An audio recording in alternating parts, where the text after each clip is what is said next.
You are now watching Man's Dark Nature, where true crime meets the truth behind the silence. Here, we explore unsolved murders, recently reopened cold cases, and twisted domestic crimes that continue to haunt families and investigators alike. No jump scares, no sensationalism, just the dark, unsettling facts that the world tried to forget, delivered through careful research and unflinching investigation. This is where forgotten cases find their voice, and where the darkness reveals its secrets.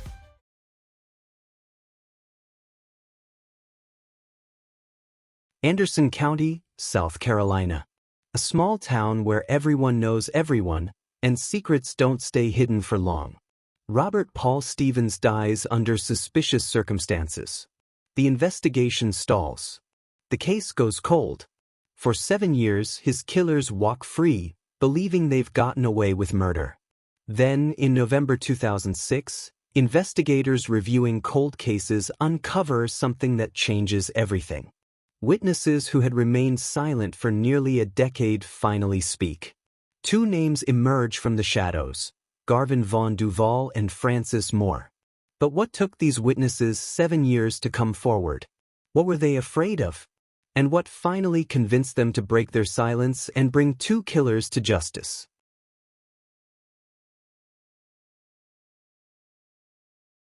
Robert Paul Stevens was living his life in Anderson County when it was suddenly cut short in 1999. In small-town South Carolina, where neighbors look out for each other and violent crime is rare, his death sent shockwaves through the community. But despite the initial shock and police investigation, the case quickly hit a wall. There were no obvious suspects, no clear motive, no witnesses willing to talk.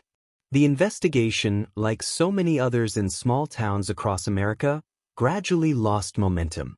The file was marked cold case and placed in storage alongside hundreds of other unsolved crimes. Robert Paul Stevens became another statistic, another victim whose killer would seemingly never face justice. For 7 long years, that's exactly how it looked. 7 years where someone, or multiple someones, walked the streets of Anderson County, knowing they had gotten away with murder. But cold cases have a way of warming up when you least expect it.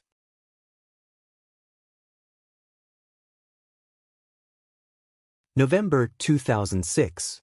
Anderson County Sheriff's investigators were doing what law enforcement does when current cases slow down, reviewing old files, looking for missed connections, hoping for that one detail that might crack a case wide open. The Stevens file hadn't been touched in years. But sometimes, time works in favor of justice. Witnesses who were once afraid to speak find courage. People who kept secrets decide they can't live with the guilt anymore. Relationships change, loyalties shift, and the code of silence breaks. That's exactly what happened in November 2006. Investigators uncovered information, sources that had never been available during the original investigation. Witnesses who had remained silent for 7 years finally came forward with crucial details about what really happened to Robert Paul Stevens. And 2 names kept coming up in these new witness statements: Garvin Vaughn Duvall, age 50, and Frances Moore, age 61. The evidence suggested these 2 hadn't just been connected to Stevens' death. They had planned it, executed it, and covered it up for nearly a decade.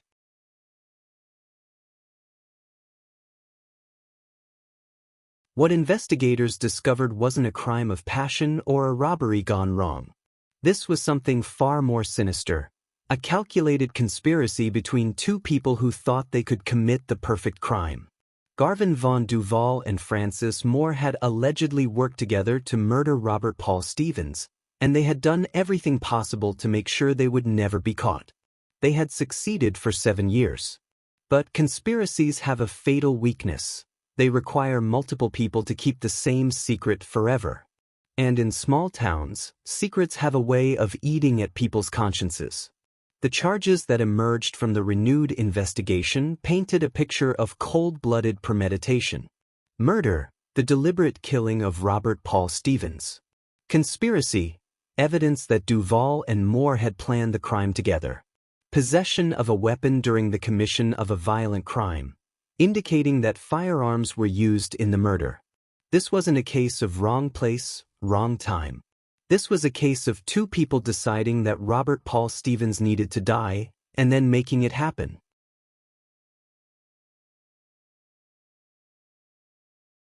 The arrests of Garvin Vaughn Duvall and Francis Moore sent shockwaves through Anderson County. For 7 years, these two had been living normal lives, possibly believing they had gotten away with the perfect crime. But the witnesses who finally came forward had provided investigators with enough evidence to build a solid case. Whatever had kept these people silent for 7 years, fear, loyalty, or something else, was no longer enough to keep them quiet. The case that went to trial in 2009 was built on witness testimony that had been unavailable during the original investigation. These weren't new witnesses. These were people who had known something all along but had chosen to remain silent until their consciences or circumstances finally forced them to speak. The prosecution's case was strong enough to convince a jury that Duvall and Moore had not only killed Robert Paul Stevens but had planned it together as part of a conspiracy.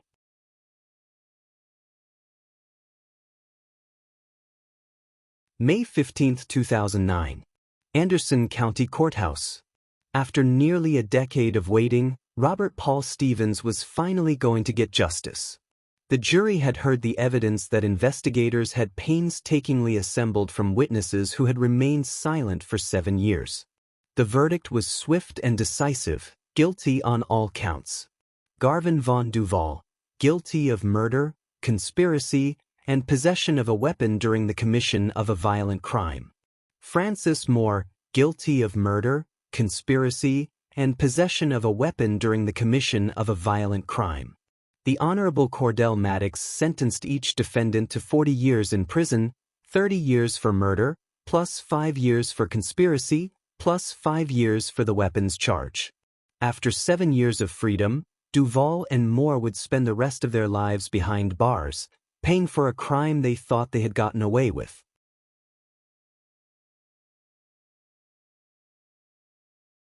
The conviction of Garvin Vaughn Duvall and Francis Moore closed a chapter that had been open for a decade. But like so many cold cases, the resolution raises as many questions as it answers. What was the motive? Why did Duvall and Moore want Robert Paul Stevens dead? Was it personal? Financial? Something else entirely? What kept the witnesses silent for 7 years? Were they afraid of retaliation? Were they protecting someone? Or were they somehow complicit in the original crime? What finally convinced them to come forward? Did someone's death remove the threat that kept them quiet? Did guilt finally overcome fear? Or did investigators find new leverage to convince them to talk? How many other cold cases could be solved if witnesses found the courage to speak? Across America, there are thousands of unsolved murders where someone knows something but has chosen to remain silent. The Duvall-Moore case proves that even after 7 years, justice is still possible. But it also raises uncomfortable questions about how many killers are walking free simply because witnesses choose silence over truth.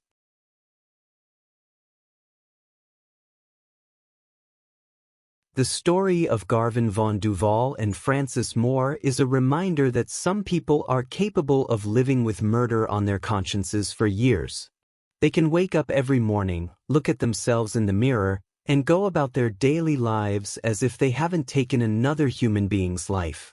For 7 years, they succeeded. They might have succeeded forever if not for witnesses who finally decided that their silence had gone on long enough. But the case also demonstrates something crucial about American justice. Cold cases are never truly cold as long as someone remembers.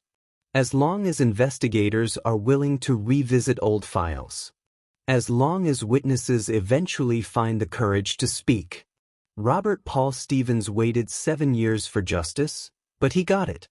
His killers thought they were free, but they were wrong. In the end, the darkness revealed its secrets. It just took 7 years longer than it should have. The darkness reveals its secrets slowly, but it always reveals them. If this story found you in the shadows, subscribe and let me know in the comments. What truth do you think we missed?